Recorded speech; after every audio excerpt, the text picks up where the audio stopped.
All right, guys, here we go with topic 3, challenges in the late 1800s. Let's do this thing. All right, first and foremost, we are going to go ahead and start with the American Indians under pressure here a little bit. Heading to the west, Horace Greeley there with his fantastic neckbeard. His quote here is generally saying, look, go ahead if you're in the cities, if you're crowded, if you're overworked, if you don't have a job, if you're too, whatever it is, anything going on in the city, anything he's talking, you don't have enough resources, whatever, head west. It's all out there, open land, opportunity, etc. He's focusing mainly on the people in tenements, the poor, immigrants, and those sort of people. Tell them to head out west. The westward movement here regarding Native Americans, they're going to be removed from their land in general. There's going to be a lot of conflicts with the white American settlers that are moving. They're going to be put onto reservations, those areas of land where they are, kind of constricted within those boundaries, which is really going to restrict their movement. That's a major loss for them. You can see the buffalo there, all those skulls. That's going to be a loss. There's going to be a lot of different cultural differences here in terms of how they value and treat things. The buffalo, for instance, there, Native Americans are going to try and use about every bit of it they can, pay respects to it and honor it, whereas you'll have settlers at times hunting just for the skin, just for only the meat, nothing else. They'll even hunt for just the tongue, kind of crazy thing like that. So there's going to be a lot of that going on, disrespect the cultures and that sort of thing and differences. The Cherokee removal Trail of Tears in the 1830s shows that this is not a first time kind of thing. It's an ongoing situation. Quick look there at the map just shows more modern day reservations, state and national. These Indian wars here on the right, I'm not going to recap them. If you guys want to check them out, follow the directions that are on the screen here and on the PowerPoint. Just know that any one of these is a great example of the conflicts between the Native Americans and the white settlers that are moving and the government as well. So what does the government do? They try and encourage assimilation. Let's Americanize these Indians with the Dawes General Allotment Act. Congress passes it. Let's try and assimilate them into American society. What this is going to do, it's going to kind of destroy that tribal sovereignty, their ability to govern their own affairs, their independence, etc. Their culture is also going to take a hit because if you're assimilating, some of your culture has to kind of be lost. Some are going to assimilate, others not so much. As far as that goes, the Americans here are trying to ask the natives to basically change who they are, which many are going to resist, although some will because it will offer them advantages such as, less conflict and that sort of thing. How does the American government try to do this? Well, they're going to offer land as almost a bribe in a sense. They're going to set up schools, literally try and teach them how to be Americans. They're also going to enact peace treaties. And by doing so, hey, we'll give you something in return. You act more American. You don't attack us, etc., etc. All right.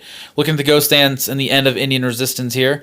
The Ghost Dance, the Sioux on the Great Plains, they are going to have a spiritual revival, a ritual where they're going to dance around, and this will, in theory, bring former warrior spirits back, ancient warriors from them, banish the white settlers. Buffalo will come back to the plains, and everything's basically going to go back to the way it was. The United States government, is going to see this as a possible threat. They're a little bit worried that there might be some vengeance for, past atrocities the white people have committed against the natives, things of that nature. So they're going to send in troops, to stabilize the situation. What happens is a massacre where over 200 Sioux Indians, mainly women, children, defenseless men, women, and children, they are going to be killed. The major impact, as you can see in the bottom right corner there, after about 400 years of really noticeable Indian resistance to the white settlers' expansion and so forth, it's going to generally be over. Not that there's not going to be any Indian resistance, but it's going to be cut pretty hard. All right, and you can see here, there's just a few examples of different groups of Indians and their locations that are kind of quote-unquote vanishing Americans. The maps on the right kind of show the reduction in territory after about 400 years, especially in the 30-year period. The bottom two images there, 1860 to 1890, significantly reduced in territory. Looking at the West here, mining is going to probably transform the country more than anything, in particular the West. The gold rush, there's silver in Nevada. Those are going to get people out there trying to get rich quick. There's going to be mining towns, boom towns that are going to spring up, and what those are going to do is they're going to basically be centered around trying to get the gold and other ways. Some ways you can make money apart from getting rich. Maybe you go out there and you set up a post office. Maybe you set up a general store. So those things are going to be out there as well, and that's going to create towns. People are out there and they need things, so you have an opportunity. If you have skills, you can go create a town, whatever they need to do. The railroads are going to help with this as well. It's much easier and quicker to transport things, people, resources, etc. The men are going to outnumber the women. That can lead to increased crime, fighting, gambling, drinking, you name it. Reproduction can also be a bit of an issue. We talked about all of that stuff in class. So you're going to have to try and encourage more people. Eventually more families will come out, but not just yet. The vigilantes out there, they're going to be people that are going to take the law into their own hands. The problem is, there's no real consistency with that. There's no justification, no judge, no jury, just the executioners in a sense, in terms of executing whatever law they deem fit, even if it's not a good law. So that can be problematic. On the flip side, though, it can be quick, it can be effective. Moving on a little bit, the boom towns will sometimes become ghost towns. In particular, once the mining source, whatever it is, gold, silver, you name it, once that's gone, sometimes the towns kind of dry up, people move off because there's really no way to make money there, so they're therefore losing their value. Cattle industry is pretty simple here. A lot of people make some money off cattle. After the Civil War, you have the open range system, which is there's no fencing. It's just open range. Cattle just walk around. They eat wherever they want to go. But you got to get those to market. So you hire ranchers, a.k.a. cowboys, to round up the cattle, just like your stereotypical thing. They go out there riding their horses. They herd the cattle and push them towards the railroad. And then the cattle are going to be shipped off to eastern markets, will be butchered, slaughtered, all that sort of stuff. Problems, though, 1880s, middle of the 1880s, there's some droughts and blizzards. Because these cattle are so far out in the open ranges and that sort of thing, there's no real protection. It's very bleak and barren on the plains in the winter. You've got tall grasses that will be killed off, but other than that, there's really no trees to cut the wind or anything. So a lot of the cattle are going to die, and this is going to kind of end the open range idea to some degree. With barbed wire and that sort of thing, ranchers are going to start fencing in areas. The problem that you're going to have there is whose land is whose. Without defined borders, and prior to this point, there's going to be a little bit of conflict regarding who owns what territory. Farming here, with the Homestead Act, you've got 160 acres the government's going to give to people on the condition that they live on the land for 5 years. They got to improve the land. Basically, that's going to look like a lot of farming. Go out there, make it turn into a farm, make it mildly successful, and you're good to go. However, a lot of the farmers, at least half, are probably going to fail due to the lack of experience. This is going to appeal to the Homestead Act is going to appeal to a lot of people, but you're also going to get a lot of people out there that don't really know what they're doing. There's also the conditions out there. You can have drought, you can have torrential downpours, you can have high winds, storms, you name it, and that can be an issue there in terms of actually being successful. Some things that do help out, though: the steel plow, the reaper there, which is kind of like an early combine, barbed wire protection, keeping your animal from other things, keeping them out, keeping your animals in. The plow and the reaper are going to speed things up a lot, so you can farm a lot more, but still, it's a tough life out there on the plains. All right, we talked about this a little bit in class, so I'm going to go ahead and skip over it here. Asian, Mexican, and Native minorities in the West, they're actually more of a majority in the sense at this time during the late 1880s, because there's a lot of them out there. Each of them is going to suffer pretty mightily in terms of how they're going to be viewed, but it's going to be a little bit on a scale here. The Asians are probably going to get the worst of it. Because there's going to seem like there's so many of them out there. That's why you're going to have the legislation, I believe it's 1882, anti-Chinese immigration, can't even come into the country, can't be citizens, can't vote, you name it. The natives are probably going to be treated mediocrely. It just depends on the relationship exactly with the people in specific areas. But they're going to, of course, as we talked about, we push on reservations and all that stuff, so we know the relationship there is not great. The Mexicans are not going to be treated well either. They're a different color. They have different cultures and beliefs. So it's kind of the same thing with all of them, just on differing scales. We talked about this just a little bit in class. Manifest Destiny, in a sense, in 1890 is now accomplished. The country spans from coast to coast. From the Atlantic to the Pacific, the nation is generally settled. Not entirely, but pretty close, at least from coast to coast. So, what do you do when Manifest Destiny is done? We mentioned in class a little bit, we will eventually try and solve problems that are going on within the country, but we're also going to turn our border or look elsewhere outside of our borders. All right, corruption here a little bit. We've got our presidents here, the Gilded Age. This is a time where things look great on the surface. Business is booming, for instance, but underneath there's all those problems like Jacob Reese told us in the How the Other Half Lives. Tenement life, immigrant working conditions, how immigrants are treated, how Native Americans are treated, Asians, you name it, how all that stuff's going on. There's corruption. So all that stuff is going on underneath a time when it looks like there's jobs and opportunity. And don't get me wrong, there is, but it's gilded in the sense that there's a nice cover of gold in a sense here that makes things look nice, but underneath it's not quite as nice as the appearances may seem. These presidents here, you guys can check out what they did specifically a little bit as far as the readings there that I've got linked. But Grant, Hayes, Garfield, Arthur, Cleveland, Harrison, and Cleveland again. They're generally either marked, as you guys can see, either by corruption, Compromise of 1877. Poor James Garfield got shot. We talked about that in class a little bit. And generally speaking, a couple of the later ones are more or less noted. The only really things they do great, for the most part, is that they weren't corrupt. So moving on here with these weak leaders that don't really have a major impact on our nation in terms of like monumental decisions. Charles Guiteau assassinates Garfield. We talked about him. Henry Adams, great-grandson of second President John Adams and the grandson of John Quincy Adams, our sixth president. He's got a little influence. He's been around politics, so this is a quote to note here. He's seen some things in about a 25-year period. He basically says, look, 1870 to 1895, you can't find anybody in any source of our government, any level of our government here that's not going to have a bad reputation. There's going to be corruption, scandal, something bad is going on.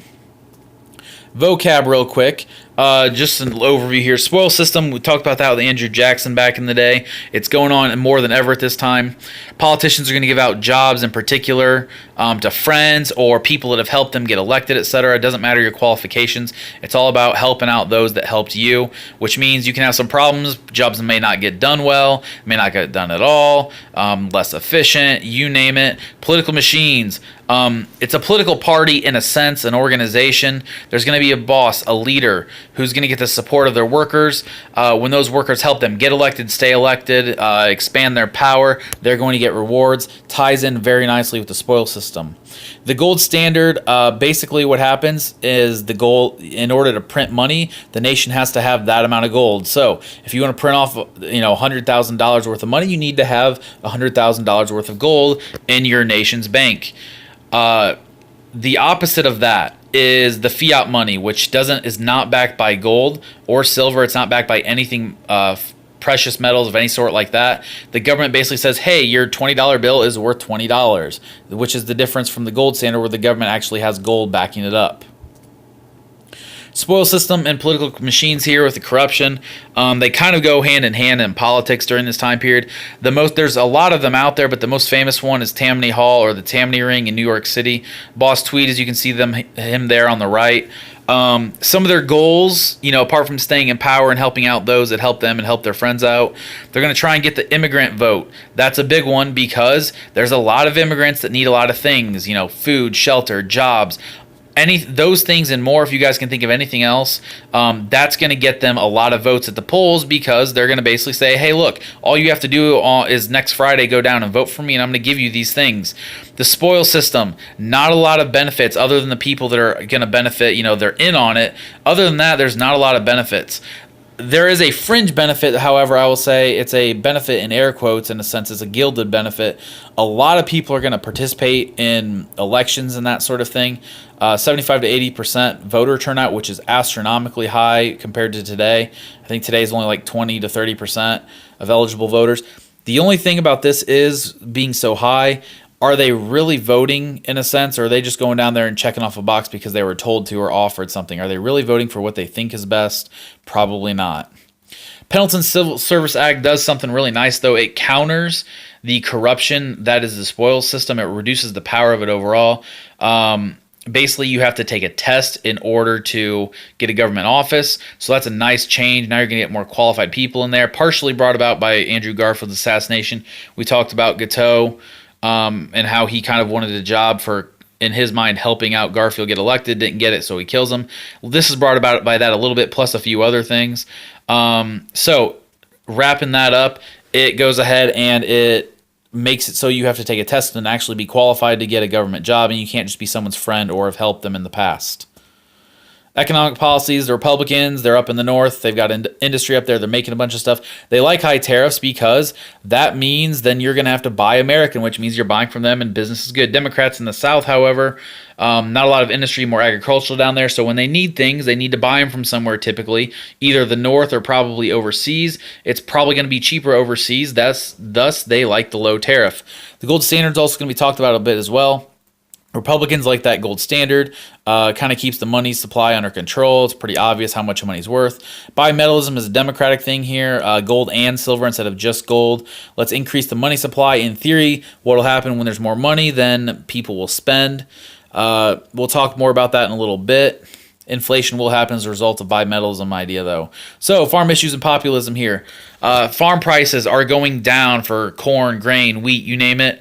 Railroad prices are going up. Elevators, price of everything for farmers is going up while their crop value is going down. So they form co-ops, basically groups that are going to run together and they're going to make their own supply houses, their own stores, etc., which is going to offer them lower prices. The Farmers Alliance is a very similar thing, but it's a little bit more political. They take more active political roles, and this is going to become the populist movement. Quick look at the prices. There they are. You guys can check them out over a 30-year period.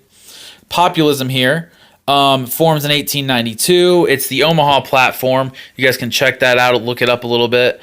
But this stuff we'll talk about in class there on Wednesday and Thursday. Socialism or laissez-faire economics, what do you guys think? We're probably going to look more socialism here. Need a little bit of hand in there to help make things equal for everybody, particularly the farmers with this. Populist Party, boom, there it is. There's a quick look at it.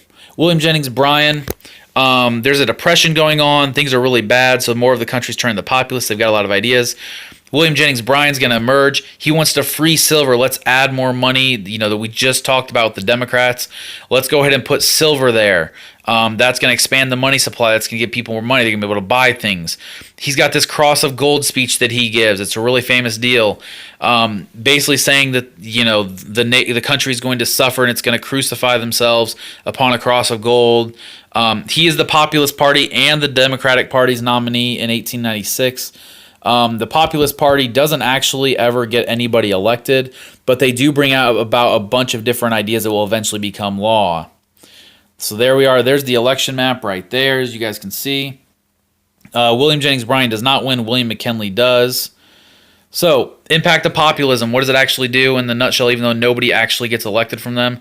It gets weaker and eventually it falls apart in the early 1900s. But graduated income tax, that's going to become a law. In short, what that is, the more you make, the more you're probably going to pay. The less you make, the less you pay in your paycheck. Regulation of railroads, make sure people can't just charge whatever they want. There's got to be some rhyme or reason. Touching on the Sherman Antitrust Act there a little bit. Gold standard, going to move away from that just a little bit, that bimetallism. All right, there is the review, guys. If you guys have any questions, go ahead and email me.